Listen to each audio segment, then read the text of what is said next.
మెయిన్గా ప్రపంచం మొత్తం ఏజింగ్ ప్రాబ్లమ్స్ వస్తున్నాయి.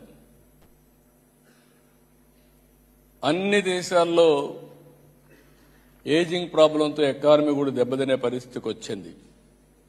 మన దేశంలో మాత్రం విండ్ ఫాల్ గెయిన్గా 2047 వరకు ఎక్కువ యువతుండే ఏకైక దేశం యంగ్ ఇండియా భారతదేశం అని చెప్పి మరొకసారి మీ అందరికీ విజ్ఞప్తి చేస్తున్నా. దీనివల్ల ఇక్కడ మీరు ఎక్కడ చూసినా కూడా మన వాళ్ళు యువత ఉన్నారు, డైనమిక్ గా ఉన్నారు. వీళ్ళకు ఒక అడ్వాంటేజ్ వచ్చింది. ఇప్పుడిప్పుడు నాకు నమ్మకం కూడా వచ్చింది. ఒకప్పుడు ఐటీ అంటే ఉద్యోగం, క్లరికల్ ఉద్యోగం చేసేవాళ్ళు, మీరు జాబ్ వర్క్ చేసేవాళ్ళు. ఈ రోజు ఎక్కడికి పోయినా ఆంటర్‌ప్రెన్యూర్స్ గా కన్వర్ట్ అయ్యారు. నేను అది చెప్పడానికే వచ్చాను. అందరూ మీరు ఆంధ్రాకి రండి, ఏదో సహాయం చేయమని అడుగుతున్నారు. కానీ నేను అడిగేది ఒకటే చెప్తున్నా, ప్రపంచంలోనే 2047కి నాకు ఏమాత్రం అనుమానం లేదు, భారతీయులు నెంబర్ 1 గా ఉంటారు. అది జరుగుతుంది. భారతదేశం నెంబర్ 1 అవుతుంది. అదే సమయంలో నాకు ఒక స్వార్థం ఉంది. 25 ఏళ్లకు మునుపు ప్రారంభించిన ఉద్యమం ఈరోజు హైయెస్ట్ పర్ క్యాపిటల్ ఇన్కమ్ కి చిరునామాగా తెలుగు జాతి ఉంది. మీరు ప్రపంచంలోని జూయిష్ కంటే ముందుగా అగ్ర జాతిగా తెలుగు జాతి నెంబర్ 1 గా ఉండాలనేది నా సంకల్పం, నా ఆకాంక్ష. ఇది సాధ్యం. మన కళ్ల ముందరనే 25 ఏళ్లు అయిపోయినాయి. ఇంకొక 25 ఏళ్లు 2047 నెంబర్ 1 అయ్యే అవకాశం ఉంది. ఇంకొక అడ్వాంటేజ్ మీరు ఒకసారి చూస్తే, right time, right place, right leader, that is Narendra Modi. ఇది మన అందరికీ ఒక పెద్ద వరం. ఇది నేను భారతదేశంలోనే ఒక సీనియర్ లీడర్గా నేను చెప్తున్నా. చాలా మంది ప్రధానమంత్రులను చూశాను, చాలా మంది సమకాలికులతో మాట్లాడాను, పనిచేశాను. ఒక మాటలో చెప్పాలంటే, నేను 1995లో ముఖ్యమంత్రి అయ్యా, 1978లో ఎమ్మెల్యే అయ్యా, 80లో మంత్రి అయ్యా. ఇప్పుడుండే నాయకులందరినీ చూస్తే అందరూ నా తర్వాత వచ్చిన వాళ్ళే తప్ప ఎవరూ అప్పట్లో వచ్చిన వాళ్ళు కూడా లేరు.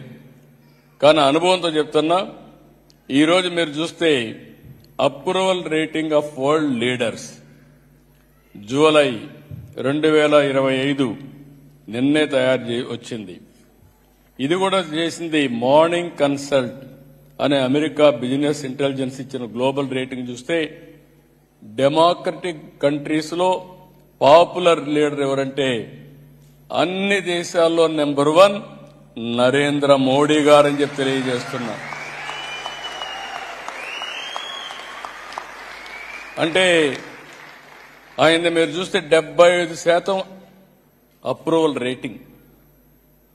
ఆయన తర్వాత south Korea 59, Argentina 57, Canada 56, Australia 54, Mexico 53, Switzerland 48, US 44. అంటే దీనికంటే మనకు గర్వకారణం ఏం కావాలని మిమ్మల్ని అడుగుతున్నా. దేశానికి గుర్తింపు తీసుకొచ్చాడు, ఒక స్టెబిలిటీ వచ్చింది.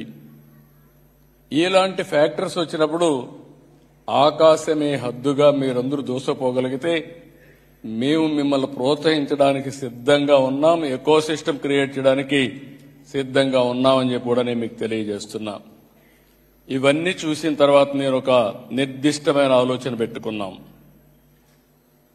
2047 నరేంద్ర మోడీ గారు వికసిత్ భారత్, నా సంకల్పం స్వర్ణాంధ్రప్రదేశ్.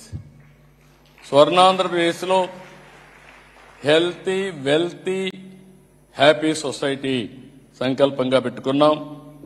$2.4 ట్రిలియన్ ఎకానమీ క్రియేట్ చేయాలని, పర్ క్యాపిటా ఇన్కమ్ 55 లక్షల పర్ క్యాపిటా ఇన్కమ్ తయారు కావాలనే సంకల్పం అని చెప్పి కూడా నేను మీకు తెలియజేస్తున్నా. ఇవి చేసినప్పుడు ఇక్కడుండే మీరు చూస్తే కొంతమందికి డౌట్ వేస్తుంది.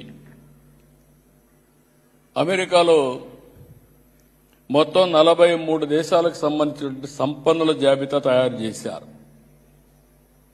అందులో 125 మంది తేలితే 12 మంది భారతీయులు ఉన్నారు. అందులో మన నాదేళ్ల సత్య కూడా ఉన్నాడు. నేను ఆ రోజు హైదరాబాద్లో మైక్రోసాఫ్ట్ తీసుకొస్తే నాదేళ్ల సత్య మైక్రోసాఫ్ట్లో పనిచేస్తూ మైక్రోసాఫ్ట్ సీఈఓగా అయ్యాడంటే అది ఆయన చూపించిన చొరవ, కష్టపడిన విధానం, ఆయన ప్రతిభ అని చెప్పి కూడా మీకు తెలియజేస్తున్నా. ఈరోజు అమెరికాలో పర్ క్యాపిటల్ ఇన్కమ్ మీరు ఒకసారి చూస్తే 71,000 అమెరికన్స్ యొక్క పర్ క్యాపిటల్ ఇన్కమ్. అదే Indians per capital income 1,51,000, more than double. అదే మరి ఇంకొక పక్కన తెలుగు వాళ్ళు చూస్తే ఇంకొంచెం ఎక్కువే ఉంటారు, ఎందుకంటే వీళ్ళు ఆంటర్ప్రెన్యూర్స్గా ఉన్నారు. అయితే ఇక్కడ ఒక విషయం మీ అందరికీ గుర్తు చేస్తున్నాం. భారతదేశానికి, భారతీయులకి, మనకు గాని ఒక మంచి అవకాశం, ప్రపంచానికి సేవలు అందించే అవకాశం వచ్చింది నాలెడ్జ్ ఎకానమీలో. ఈ అవకాశాన్ని దుర్వినియోగం చేసుకోకుండా మనం గాని సద్వినియోగం చేసుకోగలిగితే ప్రపంచానికి ఉపయోగపడతాం, సమాజానికి ఉపయోగపడతాం. తద్వారా మన గౌరవం పెరుగుతుంది. నేను ఎప్పుడూ మీకు ఒకే మాట చెప్తున్నా, ఇది కర్మభూమి. మీకు అవకాశాలు కల్పించింది. అవకాశాలు కల్పించిన ఈ దేశానికి మీరు అభివృద్ధి కోసం పనిచేస్తున్నారు. అదే సమయంలో సమాజ సేవకు కూడా మీరు ఉపయోగపడే విధంగా ఆ దేశ పరిస్థితులను బట్టి మీరు ముందుకు పోవాల్సిన అవసరం ఉంది. రెండోది, మీరు పుట్టినది జన్మభూమి.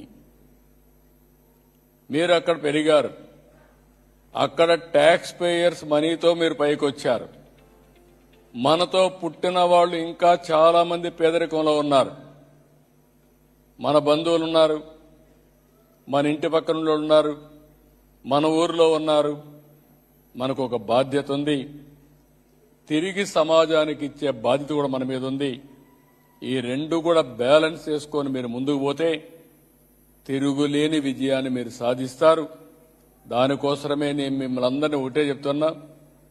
నేను ఈరోజు వచ్చి వెళ్ళిపోవచ్చు. నేను ఒకటే ఆలోచిస్తున్నా. నేను ఒక సంకల్పం కోసం పనిచేస్తున్నాను కాబట్టి నేను ఏ దేశానికి పోయినా తెలుగు వాళ్ళని కలవకుండా ఎళ్లను. మీతో మాట్లాడి కొంత సమయం వెచ్చించిన తర్వాతనే ఇక్కడి నుంచి వెళ్తాను.